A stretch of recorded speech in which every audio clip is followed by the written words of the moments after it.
Santo que completa a obra de Jesus em nós. Ó Deus, e quando nós entregamos a nossa vida ao Senhor Jesus, a Tua palavra diz que somos selados por esse Espírito. Então o Espírito Santo que habita em nós, Deus, é que nos convence, é que nos ajuda, é que nos conforta. É o Teu Espírito Santo que nos consola. O Seu Espírito Santo está nesta noite aqui. O Teu Espírito Santo pode falar em cada coração neste lugar. Deus, a Tua palavra é viva e eficaz, ó Pai, e mais cortante, como espada de dois gumes, que faz divisão entre a alma e o Espírito. Então nesta noite nós queremos, ó Pai, que a Tua palavra nos abençoe, nos alimente, nos traga a paz que precisamos nos momentos mais difíceis da nossa vida. É a Tua palavra que nos traz paz, é a Tua palavra que nos conforta. São as Tuas promessas que nos traz esperança, Senhor. É a Tua palavra que nos traz esperança, Senhor. Então nessa hora nós precisamos de Ti, precisamos do Teu Espírito Santo. Precisamos muito do Teu Espírito Santo para ministrar uma palavra em nós. É o nosso coração. Essa é a minha oração, Pai.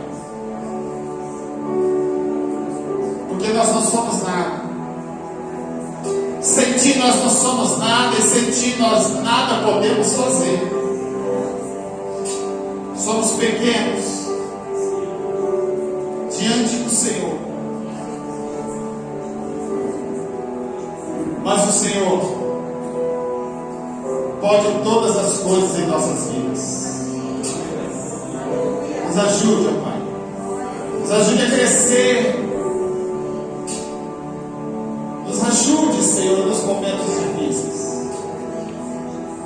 Ajude a Tua igreja a entender a Tua vontade, em nome do Senhor Jesus. Amém? Glória a Deus. Pode se sentar, querido.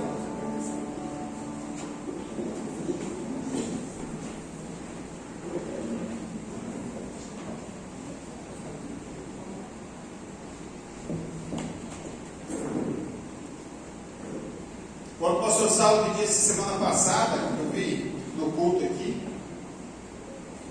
quando ministrou louvor, perguntou se eu não queria estar ministrando hoje. Na verdade, é uma responsabilidade muito grande, querido, estar ministrando a palavra do Senhor, eu sei disso.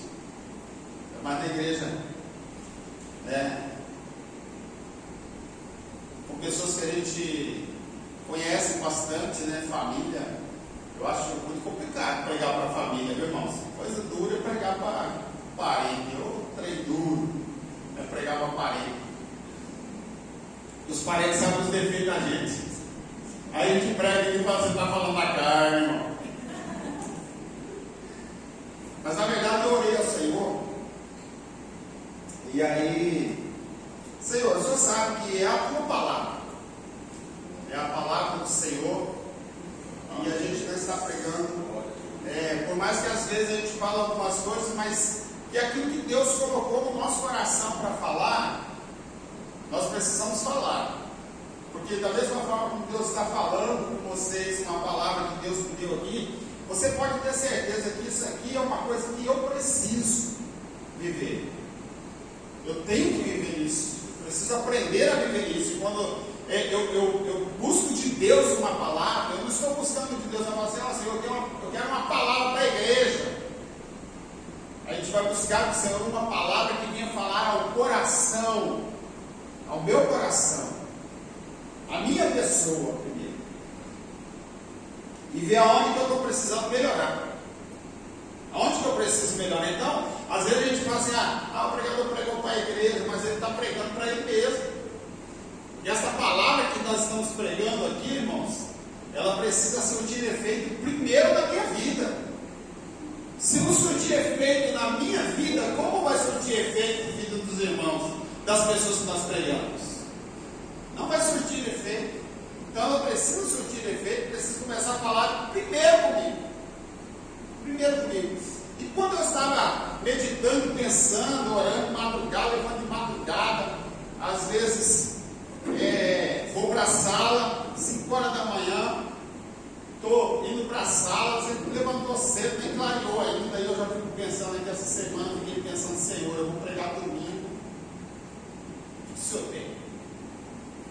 Aí Deus me no meu coração e fala sobre Davi. Quem que não conhece a história de Davi, Deus? Todo mundo lá conhece a história de Davi, não conhece, irmão? Quem que não conhece a história de Davi, levanta a mão. Todo mundo conhece a história de Davi. Ou menos sabe que Davi matou o gigante. Isso aí todo mundo sabe. Aí Deus colocou um tema no meu coração: características de uma pessoa segundo o coração de Deus. Características de uma pessoa segundo o coração de Deus. E é isso que eu preciso para a minha vida. Eu falo assim, mas Davi, falar sobre Davi, a gente olha Davi, um homem vencedor. A genealogia de Jesus vem de Davi. Davi é um homem conhecido. E eu comecei a pensar em Davi, olhar e ler os textos de Davi, eu comecei a observar que Davi, ele tinha muito mais defeito do que qualidade. Davi, você olha para a vida de Davi, você vai ver muito mais defeito na vida de Davi do que qualidades. Mas por que então que Deus olha para Davi e diz: Davi é um homem segundo o meu coração, se ele tinha mais defeito do que qualidade? Como assim, Deus? Como que pode um homem cheio de defeito, cheio de problema, cheio de pecado, ser um homem segundo o seu coração? Para começar nessa introdução, só para você ter uma ideia, Davi, ele falou assim: olha, o rei Saul diz assim: olha, o homem que for à guerra e trazer 100 pares de testículo de filisteu vai casar com a minha filha. Pô, o rei está oferecendo a filha para casar. Para isso, só precisava matar 100 filisteus. Só isso. Facinho, não? Matar 100 filisteus, facinho. Davi foi para a guerra. Em vez de ele matar só 100 que precisava, ruim, matou 200. Trouxe 200. Pagou o dobro do preço. Homem ruim. Podia ter deixado um pouquinho de filisteu vivo. Matou 200. Então, olhando para Davi assim, Davi não foi escolhido o homem segundo o coração de Deus, irmãos, porque ele era bonitão, não. Na verdade, Davi era o homem mais feio da casa dele. Ele era o homem mais feio, ruivo. O ruivo não tinha valor naquele lugar. Fraco. Eu não sou ruivo, viu? Então eu tenho valor, sou louro. Olhar já ri para mim, o ruivo não tem valor, eu sou louro. Mas todo mundo tem valor. Mas naquela época, hoje o ruivo tem muito valor. Mas naquela época o ruivozinho não tinha valor. Franzininho, pequenininho. Quando que seus irmãos eram homens de guerra, homens fortes, homens poderosos, musculosos, academia, guerreiro. Aí Samuel vai até a casa de Jessé,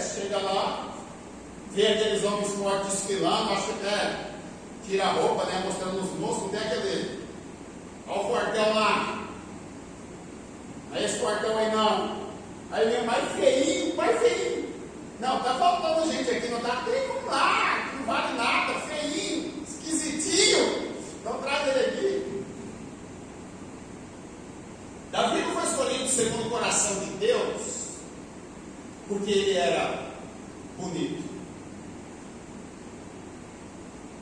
porque ele era um guerreiro forte. Não. Deus escolhe Davi porque Davi tinha algumas características na vida dele que nós, com todos os nossos defeitos, precisamos ter. Vamos lá em Samuel. Se os irmãos me ajudarem Sérgio ajudar eu aí no telão aí na Bíblia, eu estou meio cego, estou até com o óculos do pastor Celso, porque eu fui pescar no Pantanal, segunda vez que eu vou pescar no Pantanal, as duas vezes que eu fui para o Pantanal, esqueci meu óculos lá. Está lá no Pantanal meu óculos. Aí eu tive que pegar emprestado para o pastor Celso, está dando uma enxergadinha aqui, mas se puder me ajudar aí. 1 Samuel, capítulo 16, o verso 18. Dá para aparecer aí? Não. É que nós vamos chegando na idade, né, Sérgio? Que é aqui hoje, você não sabe se você está olhando o computador ou o portão. Dá para achar? 1 Samuel, vamos ter um pouquinho de paciência hoje.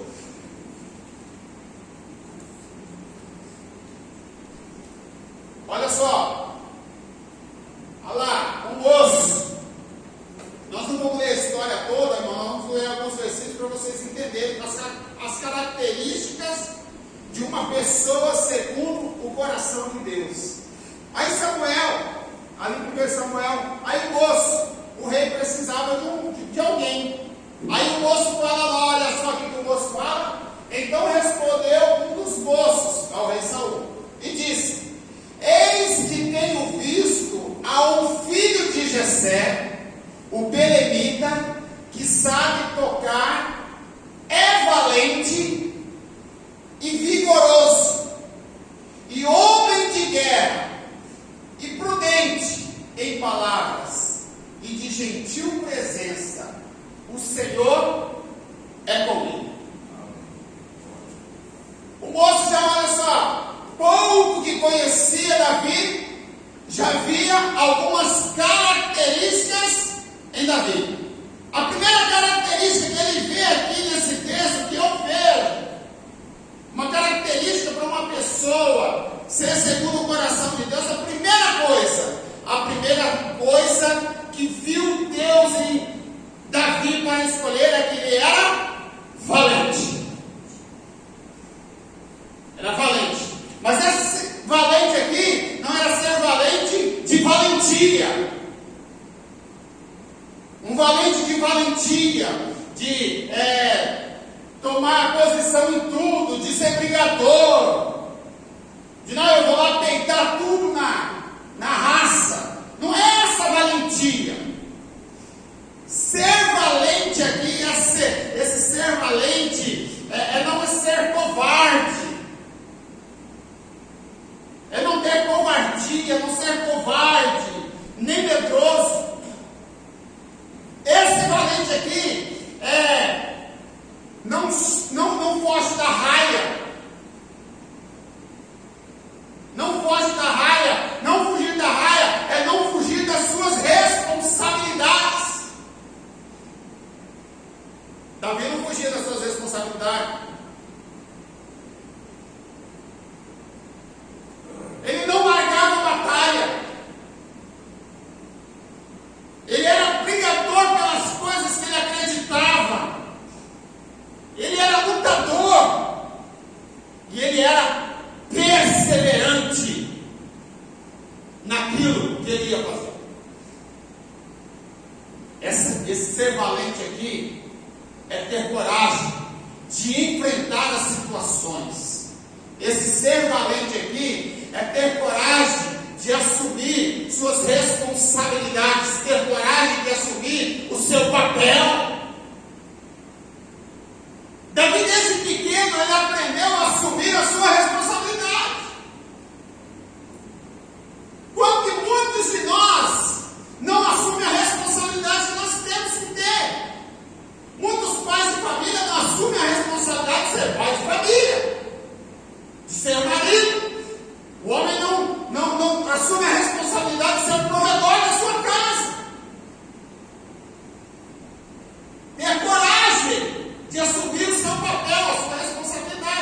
Davi pequenininho, o pai dele falou assim: olha, a sua responsabilidade, meu filho, é cuidar dessas ovelhas. E eu preciso que você cuide bem dessas ovelhas. Veio um urso, poderoso, grandão.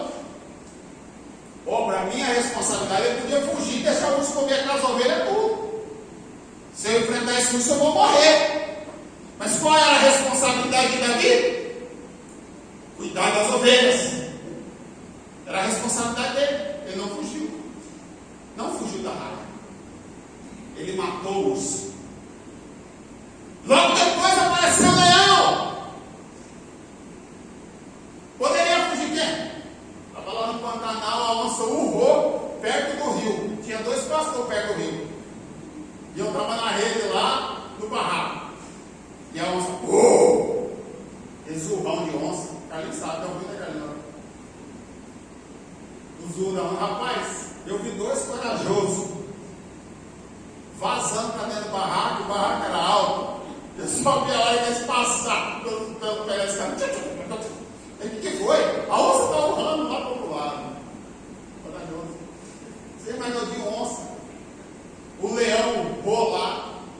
Davi não fugiu da sua responsabilidade, irmão. Davi, ele era valente.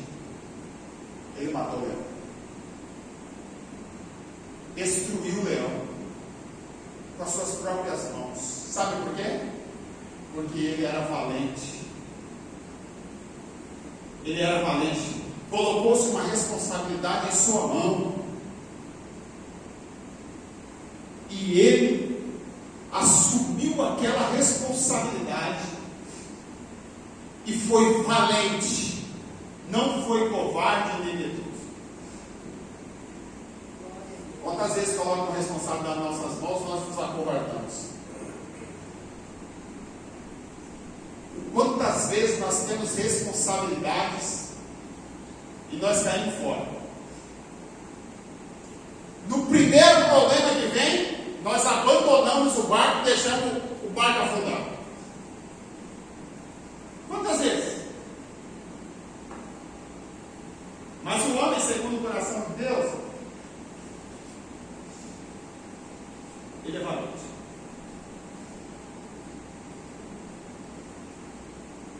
A segunda coisa que eu olho para Davi e vejo uma característica de Davi, segundo o coração de Deus, que Davi, ele era animoso, animado. Ele era animado. Pensa no moço animado. Homem animado. Hoje está ruim, mas amanhã vai estar melhor. Hoje cheio de problema, mas eu vou vencer o problema. Vou vencer esse problema. Amanhã vai estar melhor. Hoje não tem luz no fim do túnel, mas amanhã nem túnel haverá, porque é animado.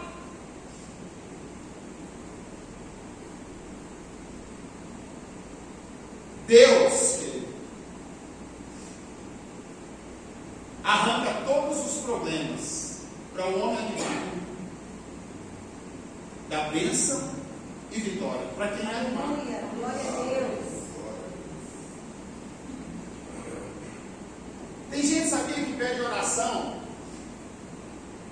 só para cumprir o protocolo, mas que ele nem precisa de oração, mas só para cumprir o protocolo. Ora por mim, irmão, mas ele é tão animado que você vai dizer assim: irmão, ele não precisa de oração, não. É eu que estou precisando que ele ore por mim. Pede oração. Eu lembro quando eu estava lá no hospital lá para fazer cirurgia de coração, eu estou animado, A enfermeira chegou para mim, mas o senhor sabe o que o senhor tem? Eu falei, eu sei. O senhor sabe que o senhor está para morrer? Eu falei, sei. Mas o senhor está alegre, fica cantando, brincando com todo mundo, carregando o velho para lá, para cá, só para nem descer a escada aí, o senhor fica descendo. O senhor não tem medo de morrer, não? Eu falei, tem. Mas animado. Estou com medo de morrer, mas eu vou morrer animado.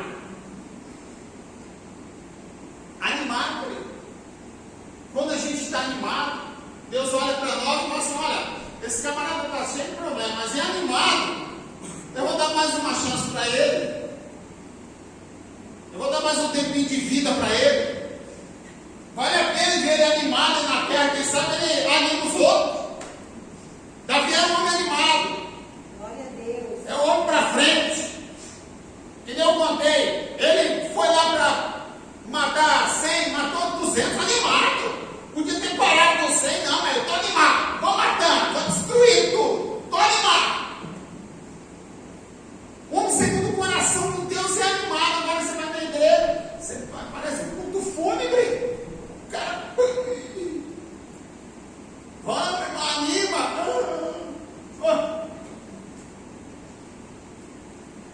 O crente segundo o coração de Deus é animado sempre, é no culto. Tem irmão que vem arrastado para a igreja desanimado, chega aqui, desanimado. O culto está o povo pegando fogo, dando glória para lá, já para lá, e o outro lado você vem lá para a casa do irmão, mas desanimado. E aí o lado dele aqui está tudo contagiado, e os outros aqui tá animado, fica tudo animado. Quer ser homem segundo o coração de Deus? Tira esse desânimo aí, irmão. Ah, mas você não sabe a luta que eu estou passando. Não tem luta, irmão, para um servo de Deus ficar desanimado. Nós temos que ficar animados sempre. A nossa vida é uma batalha constante. É uma luta hoje, é uma luta amanhã, é uma luta depois. Você pensa que vai acabar a luta? Não vai acabar nunca. Cada dia uma coisa nova.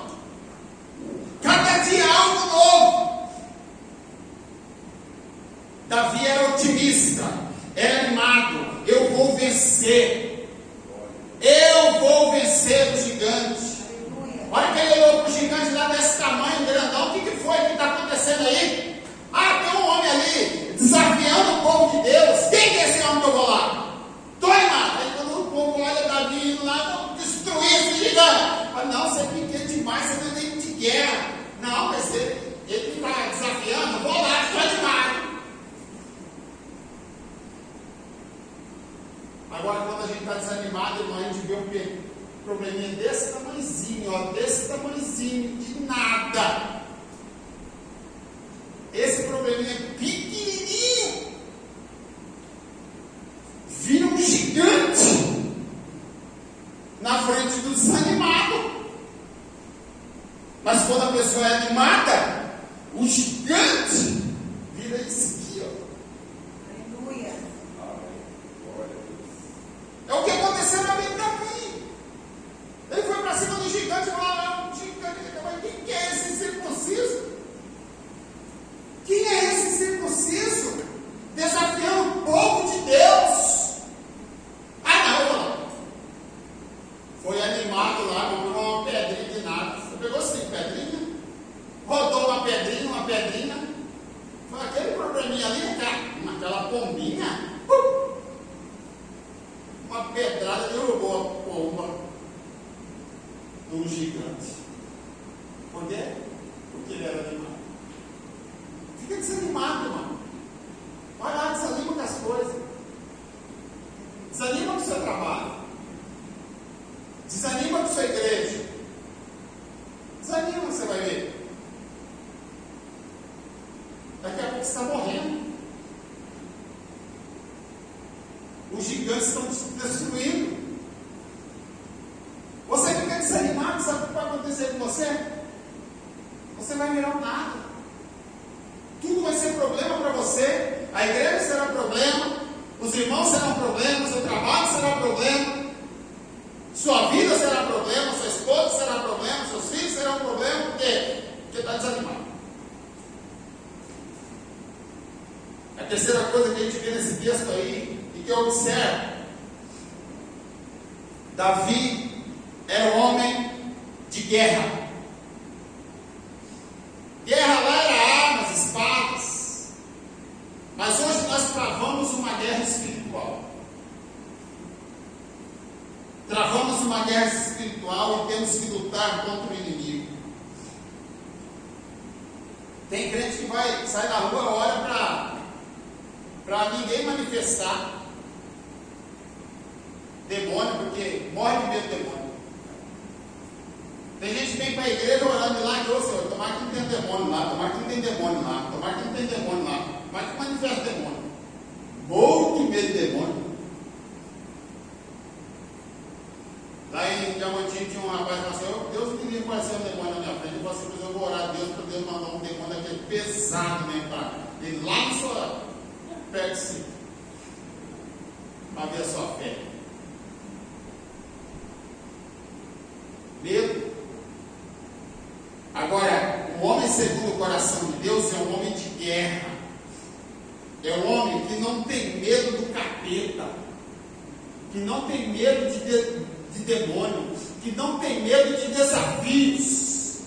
Um homem segundo o coração de Deus é desafiado e aceita os desafios.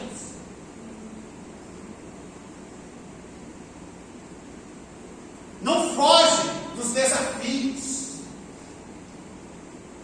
Sabe, irmão, nós vamos fugir dos desafios. É um desafio hoje, irmão. Vou falar para você.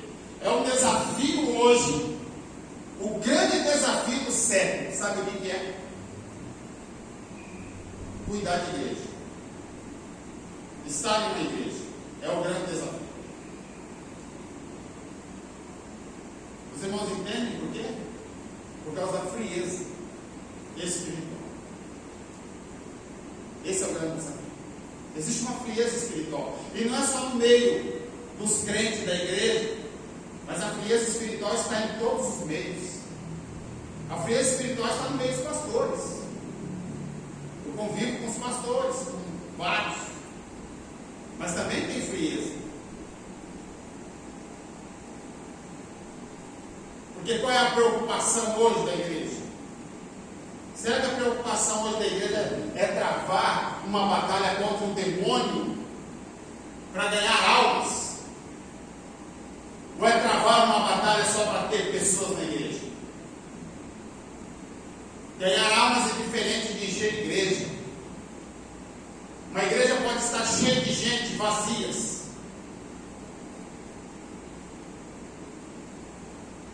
Pode ter muitas pessoas, milhares de pessoas, mas todas vazias. O desafio hoje é ter pessoas de guerra, cheias do Espírito Santo.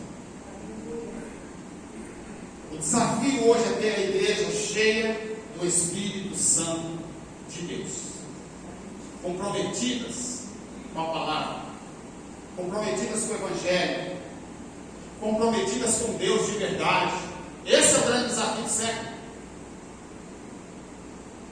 Ter igreja é fácil, pode ter igreja em cada canto desse país aí, mas o desafio é ter crentes cheios do Espírito Santo de Deus. Esse é o grande desafio. E para ter pessoas cheias do Espírito Santo de Deus na igreja, é preciso ser homens de guerra, porque vamos travar uma batalha. Porque não vai ser fácil, a batalha vai ser travada, irmão, vai ser travada. Porque o que o demônio quis há séculos atrás, ele está conseguindo no século hoje. Pessoas frias espiritualmente. O demônio está conseguindo, o diabo conseguiu trazer pessoas frias à igreja. Então para ele não importa se a igreja cresce com pessoas frias e vazias. Para o demônio importa que você seja gelado. Mas quando nós somos homens de guerra, como Davi, e segundo o coração de Deus, nós travamos uma batalha contra o diabo para sermos cheios do Espírito Santo de Deus, o que não é fácil hoje. Não é fácil para ninguém, não é fácil para mim. A modernidade fez com que as coisas se tornassem homens frios, calculistas. Mas um homem segundo o coração de Deus, uma mulher segundo o coração de Deus, ele trava a batalha contra isso. Ele luta contra a carne. O homem segundo o coração de Deus, ele faz como o apóstolo Paulo. Ele assume a armadura de Deus sobre si. Efésios capítulo 6. Ele toma sobre si a armadura de Deus. Aleluia! Glória a Deus! O que está precisando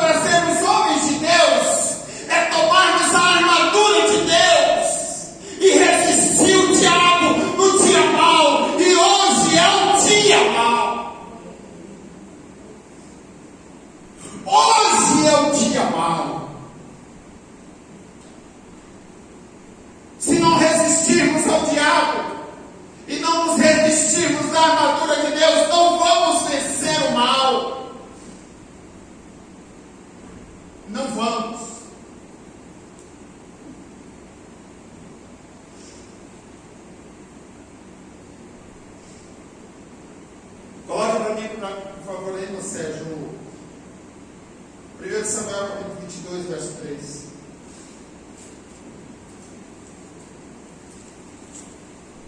Irmãos, precisamos resistir.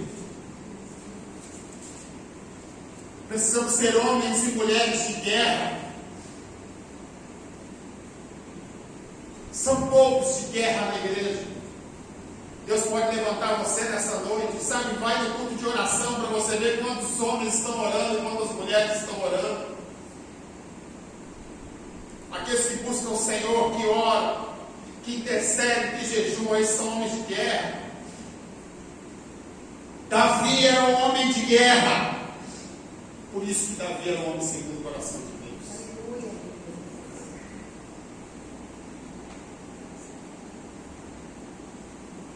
Olha só, e foi Davi dali a Mispa dos Moabitas, e disse ao rei dos Moabitas: deixa estar meu pai e minha mãe convosco, até que saiba o que Deus há de fazer de mim. Aí essa é uma pessoa que vive inteiramente a depender de Deus. Davi, ele não toma nenhuma decisão sem antes consultar Deus. Um homem segundo o coração de Deus não toma nenhuma decisão. Escute isso aqui, meu irmão.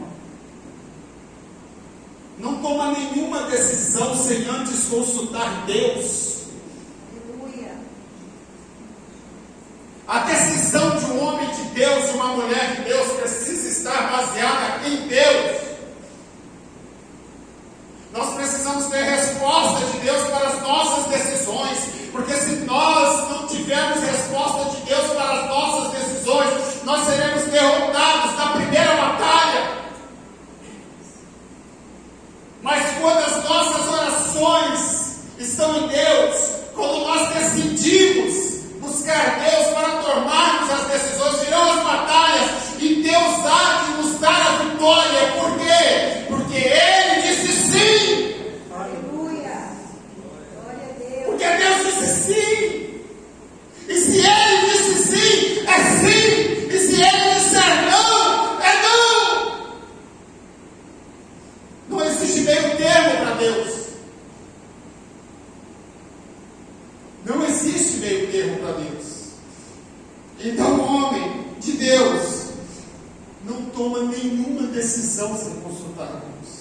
O que Davi fez? Ele deixa pai, mãe, deixa lá em Mispa, Moabitas, considerados inimigos. Vou deixar aqui e vou buscar Deus. Vou buscar o que Deus tem para mim. Davi não era perfeito, mas ele sabia buscar Deus. Ele ia até Deus. Não tem ninguém perfeito aqui. Nós não somos perfeitos, cheios de defeito. Se você for perguntar para cada um da família sobre a minha vida, sobre os meus defeitos, todo mundo tem um defeito para falar. Às vezes fala a minha frente, por trás fala, mas não tem problema nenhum não. Reúne lá quando eu não estou presente, irmão. Por isso que eu não falto, tem uma reunião. Vamos reunir você na hora, bora. Vamos para onde você não bora. Não dou tempo para eles falar mal de mim.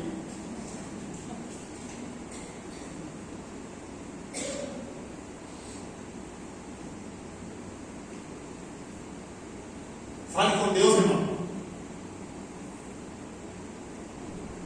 Tem decisão para tomar? Fale com Deus. Deus vai dar direção. Aleluia. Segundo Samuel, capítulo 12, verso 13, por favor. Está melhor para eu ler. Então disse Davi a Natã: pequei contra o Senhor. E disse Natã a Davi: também o Senhor perdoou o teu pecado, tu não morrerás. Você não vai morrer. Sabe o que eu aprendo aqui? Nesse texto, que um homem segundo o coração de Deus, ele assume seus atos. Ele assume seus atos. Ele assume seu erro. Ele assume seu pecado. Ele assume que errou. Um homem segundo o coração de Deus, ele assume o seu pecado. Ele fala: eu pequei. E a maioria das vezes nós temos a mania de transferir a responsabilidade para o outro. De repente nós falamos que a culpa do nosso fracasso, da nossa frieza espiritual é do meio que nós vivemos. A frieza espiritual, muitas vezes nós colocamos a culpa na igreja, ou colocamos a culpa no irmão, ou em outro. Não, irmão. Davi era segundo o coração de Deus, porque ele assumia a responsabilidade da sua frieza, do seu pecado. Ele assumiu a responsabilidade. Enquanto você não assumir a responsabilidade da sua frieza espiritual, que é o seu pecado, que é o seu modo de viver, você assumir isso para você, você nunca vai se fortalecer espiritualmente. Você vai viver sempre capengando, dependendo da oração do outro, dependendo da oração do outro, dependendo da oração do outro. Estou fraco, agora ganhando embalo, tem bode de igreja que não tem fim. Está bem, mas estou fraco. Você não veio na igreja comigo, estou fraco. Ô irmão, assuma a responsabilidade que a frieza espiritual é culpa minha. A frieza espiritual é culpa minha. A minha frieza espiritual é culpa minha. Eu não posso assumir aquela herança adâmica. Ah, Senhor, a mulher que tu me deste. Ah, Deus, eu estou fraco espiritualmente porque o Senhor me deu uma mulher que não gosta de ir na igreja, não gosta de orar. Eu passei com um bocado esses tempos aí. Falava de ir na igreja, meu corpo chega até arrepiava, irmão.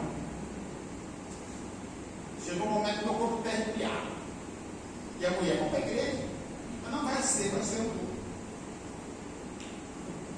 Chega na mesma coisa, a mesma pregação. Falando, não, um é outro. Mas não desisti de ir. Chega um momento que eu assumo a responsabilidade, que a frieza é minha. Está em mim. Eu preciso melhorar.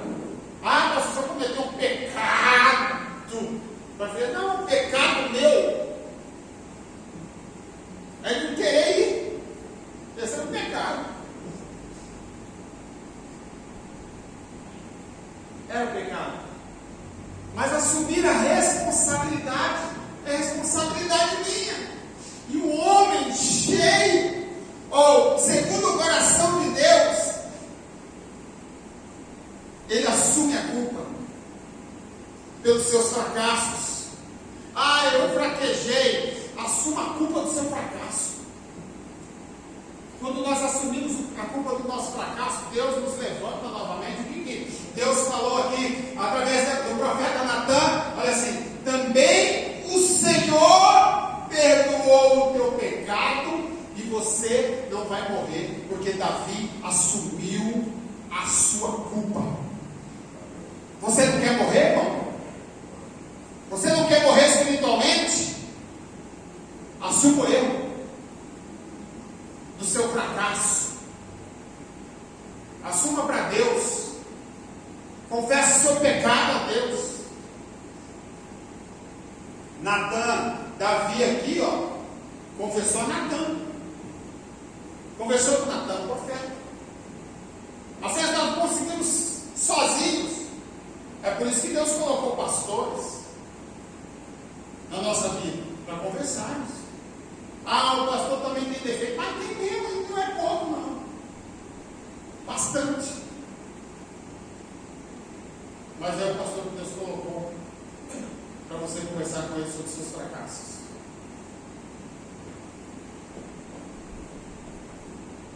Foi Deus que colocou. Deus colocou Natan. Mais concudo que Samuel.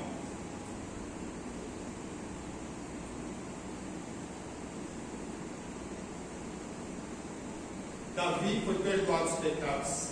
E era um homem segundo o coração de Deus, porque ele assumia. Ele assumia os seus atos. Assumia o seu pecado. Samuel, 1 Samuel 18, 14. Eu estou terminando. Olha o que diz. 18, 14. 18, 14, por favor. E Davi se contradizia com prudência em todos os seus caminhos, e o Senhor era com ele. E Davi se conduzia com prudência em todos os seus caminhos, e o Senhor era com ele. Prudência. O homem segundo o coração de Deus é prudente. Age com prudência. Sabia se conduzir, sabia o seu lugar, não arrumava confusão, sabia se comportar, sabia o seu papel social, todos os lugares. Agia com prudência. Às vezes nós somos imprudentes. Nós somos imprudentes, fazemos as coisas que vem na cabeça. Você fala comigo, irmão, que às vezes eu estou na hora. Depois de um arrependimento, é duro, irmão. O duro é nós tomarmos atitudes sem prudência. Aí depois vem o arrependimento, o sofrimento leva dias, por causa de uma imprudência. Às vezes uma discussão em casa, com a família, você fala alguma coisa, na hora, sem prudência. Depois de você consertar aquilo, irmão, quem é casado aí sabe, leva meses, irmão, vou dar um beijinho. Bom, beijo bom. Mas beijinho, não, beijo bom, vou falar. A imprudência é terrível. Mas o homem segundo o coração de Deus é prudente nas suas atitudes, é prudente nos seus atos. O homem segundo o coração de Deus é prudente nos seus negócios. O homem segundo o coração de Deus, quando vai lá no banco emprestar dinheiro, ele é prudente. Sabe por quê? Porque a falta de prudência traz o quê? Traz o endividamento. Aí você fica a vida toda sofrendo aquilo, porque você foi imprudente lá, não viu a taxa de juros, não viu quanto você ia pagar. Aí você fica uma vida toda por causa da imprudência, pagando uma conta altíssima. Eu conheço um pastor que pagou o carro 4 vezes por causa da imprudência. Falei para ele, não faz assim, vai dar problema para você. Rapaz, até hoje, o carro dele de 2008, eu comprei na mesma época que ele, um carro de 2008. Até hoje, ele vai dizer que vai pagar a terceira, 3 últimas prestações agora. De 2008 até hoje ele paga esse carro. E está com o carro até hoje, imprudente, já pagou o carro novo, ó. Por causa da imprudência, um banco só comendo. Porque assinou um negócio lá, um termo. A imprudência faz a gente sofrer. O homem segundo o coração de Deus é prudente na igreja.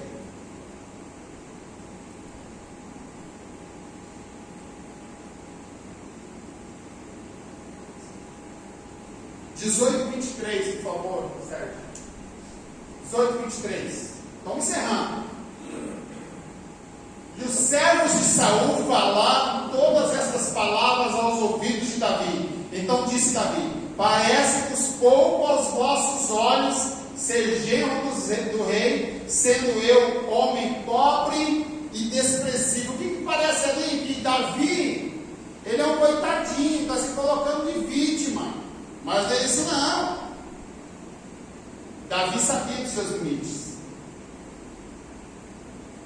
Davi, ele sabia dos seus limites. Aqui não é complexo de inferioridade. Davi se conhecia. Temos que dar um mergulho dentro de nós e sabermos até onde podemos ir. Limites. Até onde você pode ir, irmão?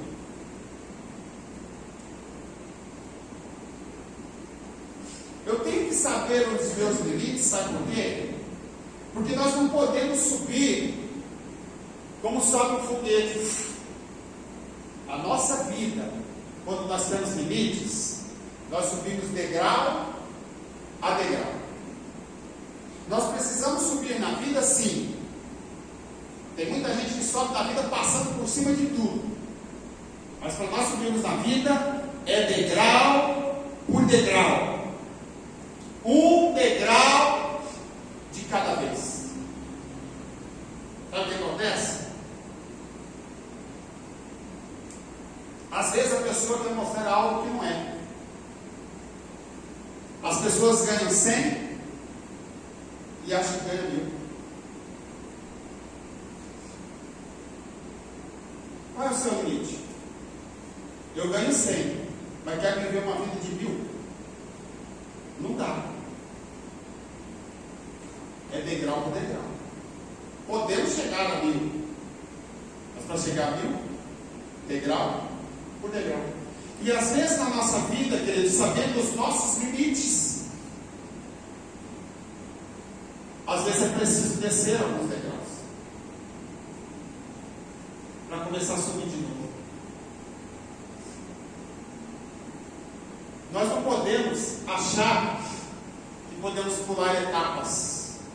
Etapas não podem ser puladas. Eu vi esses meninos aqui, ó, todos aqui, piquititinho.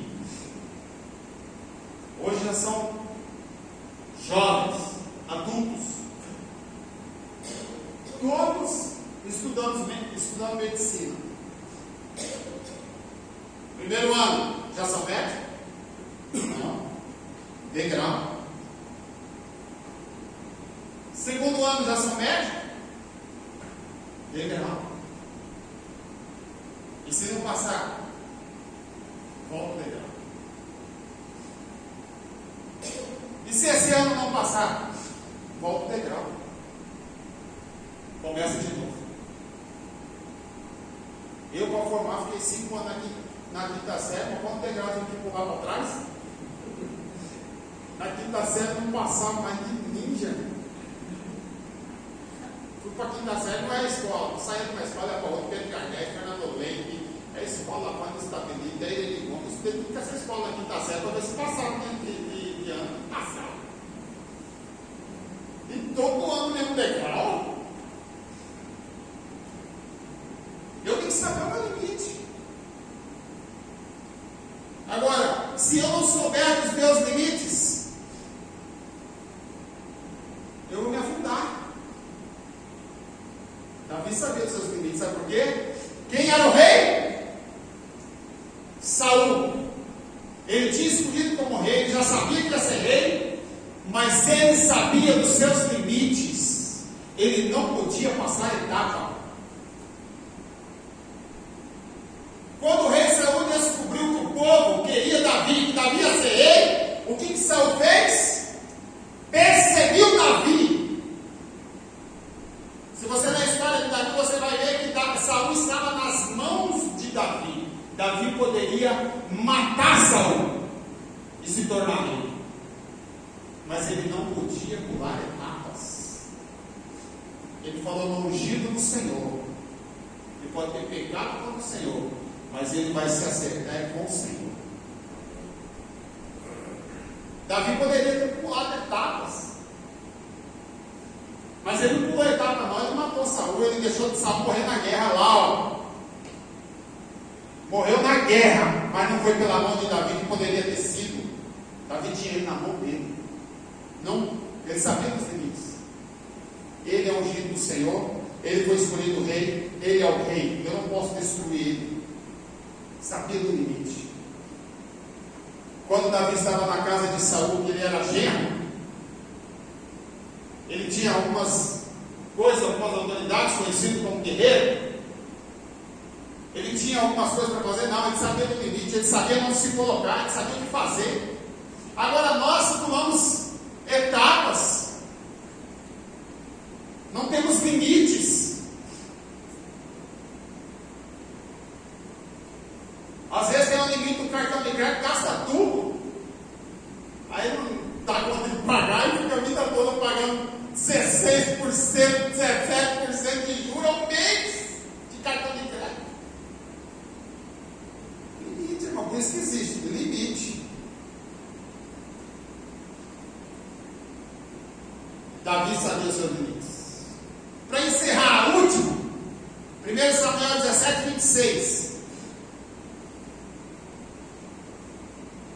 E os filisteus ajuntaram as suas forças. 17, 26. Então falou Davi aos homens que estavam com ele, dizendo: que farão aquele homem que ferir a este filisteu e tirar a afronta de sobre Israel? Quem é, pois, este incircunciso filisteu para afrontar o exército de Deus vivo? Davi sabia sobre a aliança. Um homem segundo o coração de Deus tem aliança com Deus. Aleluia. A circuncisão era a marca da aliança de Israel com Deus. Quando nascia o menino, no 8º dia, cortava-se a pele da genitália do menino. Esta era a marca. E Davi dizia: quem é este circunciso que vai lutar contra mim? Nós temos, queridos, e nós temos a marca da aliança de Deus. E qual é a marca da aliança que nós temos com Deus? O sangue de Jesus Cristo. Aleluia. O sangue de Jesus Cristo é a marca. Glória a Deus. É a nossa marca. O sangue de Jesus Cristo é o sangue da nova aliança. A aliança com Jesus. Irmão, eu quero lembrar você uma coisa: que entregou a vida ao Senhor Jesus Cristo. A sua aliança não é com o pastor dessa igreja. A sua aliança não é com nenhum irmão aqui, não. A sua aliança é com Jesus Cristo. A marca é o sangue de Jesus Cristo. Lembre-se disso. O pastor é um instrumento de Deus para abençoar a sua vida, as orações, no ensinamento da palavra. Mas a marca é Jesus Cristo, é o sangue de Jesus Cristo. Não esqueça que a marca é o sangue de Jesus Cristo. Nós temos uma aliança com Deus pelo sangue de Jesus Cristo. E por isso nós não temos que temer nenhum gigante. Aleluia. Glória a Deus. Temos que temer gigante algum. Quando nós olhamos para o gigante, nós olhamos assim: olha, é um gigante, ali não tem gigante nenhum, porque eu sou um gigante. Eu sou um gigante, porque eu tenho a marca de Cristo. E o próprio Jesus diz: olha, aquele que crê em mim, aquele que entrega a sua vida a mim, ele fará as obras que eu faço e fará maiores ainda. Por quê? Porque temos a marca de Jesus Cristo. Aleluia. Qual é a marca que você tem? Qual é a marca que está em você? Qual é a marca que você carrega? Quando temos a marca de Jesus, temos a vitória. Por mais que pareça que nós não estamos tendo vitória, mas a vitória é garantida em nome de Jesus Cristo para nós, porque a nossa vitória não é este mundo, a nossa vitória está na glória, a nossa vitória é morar no céu, a nossa vitória é ter a vida eterna. Essa é a minha vitória. Aleluia. Glória a Deus. Essa é a minha vitória. Qual é a marca que você carrega? Glória a Deus. Qual é a marca que você carrega? Qual é a aliança que você tem? Essa aliança aqui faz me lembrar o quê? Que eu tenho um compromisso com a minha esposa, a Elisandra. Essa é a é casado, deve ter alguma. É a marca que eu tenho de que eu sou casado, que eu tenho uma aliança. É a marca. Se eu tenho uma aliança com ela, eu preciso honrá-la. Eu preciso respeitá-la. Eu preciso amá-la. É difícil, irmão, amar uma pessoa de uma outra família, de um outro tipo de criação. Mas eu escolhi para viver a vida toda ao meu lado. Agora imagina ela ter que me carregar. Aí é marca. Mostra a marca aí, amor. Aí.